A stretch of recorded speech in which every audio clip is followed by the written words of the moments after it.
A VAR review, rewinding nearly 20 seconds across 80 yards to erase a goal. A penalty appeal never reviewed before Argentina surged upfield and scored the winner.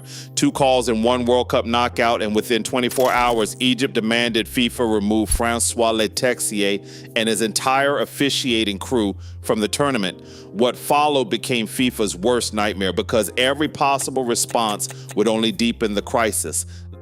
Less than a day after the final whistle in Atlanta, the Egyptian Football Association transformed post-match outrage into a formal case file.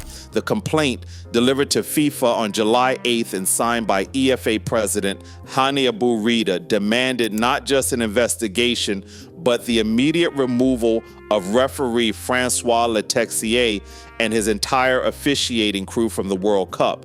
The language was blunt. Egypt accused Letexier of double standards and called out what they described as blatant errors shaping the outcome against Argentina. This was not the usual noise of a losing side. No previous World Cup had seen a federation request the wholesale dismissal of a referee team mid-tournament. The EFA's letter cast the issue as a test of FIFA's credibility, arguing that the integrity of the competition itself was at stake. With this move, Egypt forced FIFA to respond not just to a disputed result, but to a direct challenge to its authority. At 2-0, Egypt's hopes soared when Mustafa Mohamed capped an 80-yard team move with a finish that seemed to put Argentina on the ropes. But as Egyptian players celebrated, the VAR booth began rewinding the play, first a few seconds, then further, until nearly 20 seconds of buildup were under review. The Czech ran the full length of the pitch, searching for any infraction that might have influenced the goal. In the footage, Marwan Atia was seen tugging Lisandro Martinez's shirt and stepping on his foot near Egypt's own penalty area.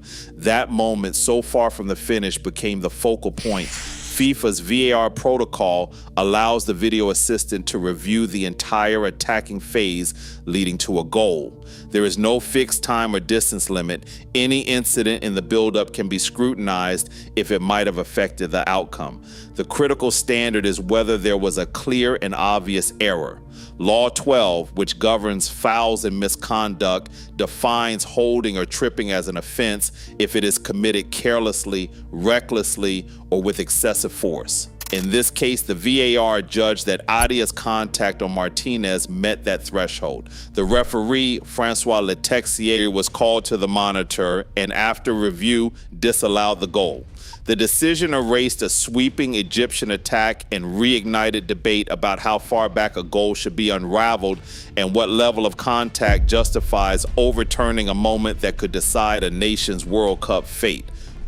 With the score level deep into stoppage time, Egypt's attack drew a desperate scramble in the box. Hamdi Fathi's shirt was clearly pulled as he tried to break free, while Mohamed Salah, Egypt's captain and most dangerous player, was jostled by multiple defenders. Egyptian arms shot up an immediate appeal. Referee Francois Letexier waved play on, and the VAR team did not signal for a review. There was no pause, no check on the monitor, no graphic flashing across the screen.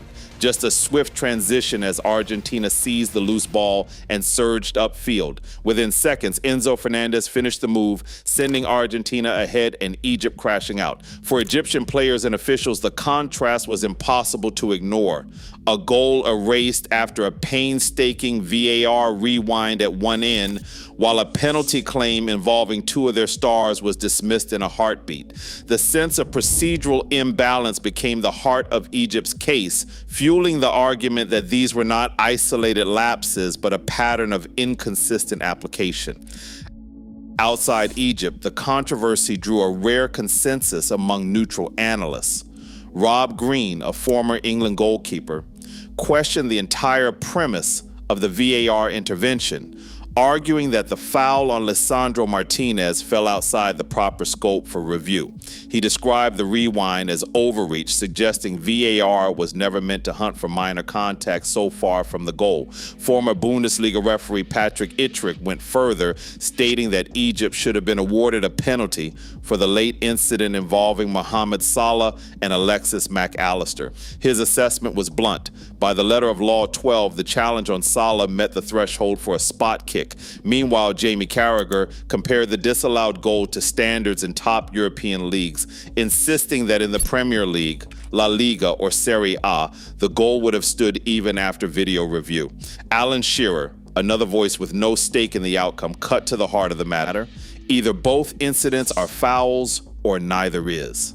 This chorus of neutral voices did not debate the result. They questioned the consistency and logic of the officiating, lending weight to Egypt's complaint and widening the lens from a single grievance to a global concern about how football's biggest matches are decided.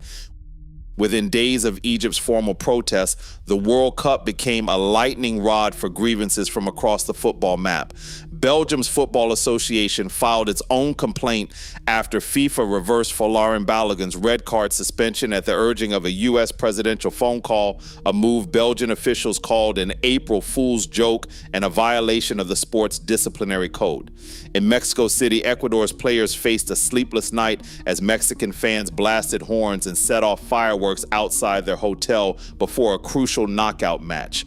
The Ecuadorian Federation accused tournament organizers of failing to ensure player safety and demanded action from FIFA. Meanwhile, Iran's football authorities objected to U.S. travel restrictions that blocked squad members and staff from crossing borders to attend matches, arguing that the rules undermined fair competition and preparation.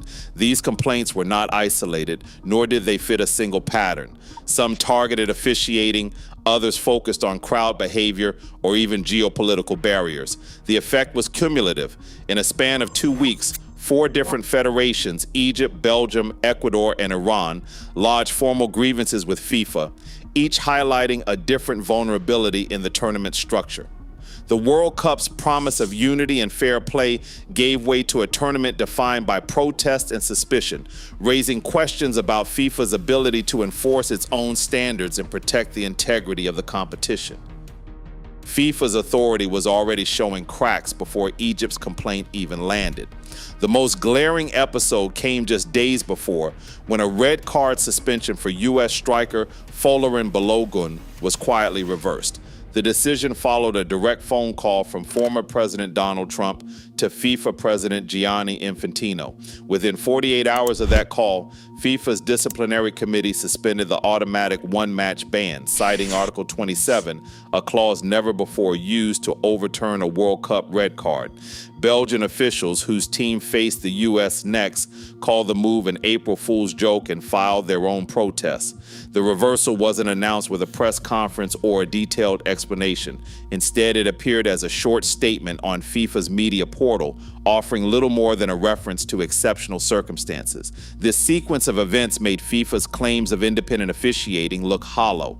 The optics were unmistakable: a high-profile intervention from outside football, a disciplinary process bent in real time, and a governing body unable to explain how or why the rules had changed. By the time Egypt's formal protest arrived, the system was already under suspicion.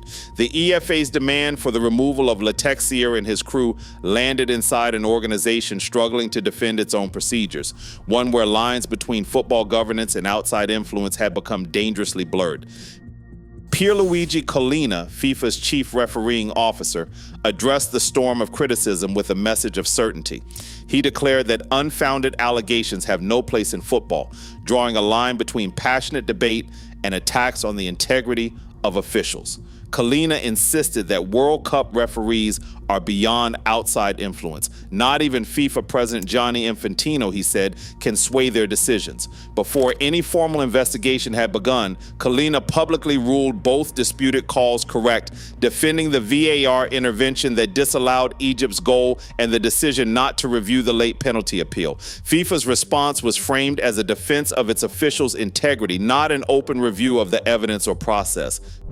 FIFA's official statement opened with a declaration of restraint, insisting that the organization prefers not to focus on specific incidents while a tournament is ongoing. Yet, in the next paragraphs, the tone shifted. The statement broke down the idea foul in granular detail, analyzing the shirt tug and foot contact frame by frame. The same approach was applied to the Salah penalty appeal, dissecting the moment with technical language and slow motion logic. By issuing verdicts on both incidents, the message contradicted its own principle of non-interference. The structure of the statement, not just its content, left FIFA looking less like an impartial authority and more like a body determined to close the case before any independent review could begin.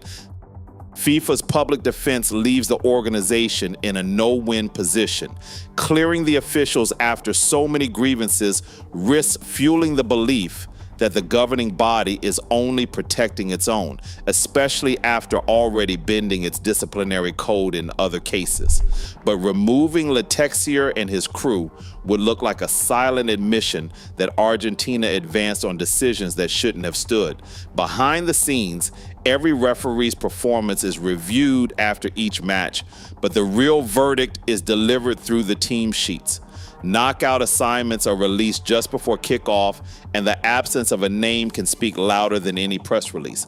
If Francois Letexier never appears again in a quarterfinal, semifinal, or final, that omission may be the only acknowledgement FIFA is willing to give. The burden of proof has shifted from official statements to the quiet choices made in the shadows of the tournament. Today, every FIFA decision is tracked by millions in real time.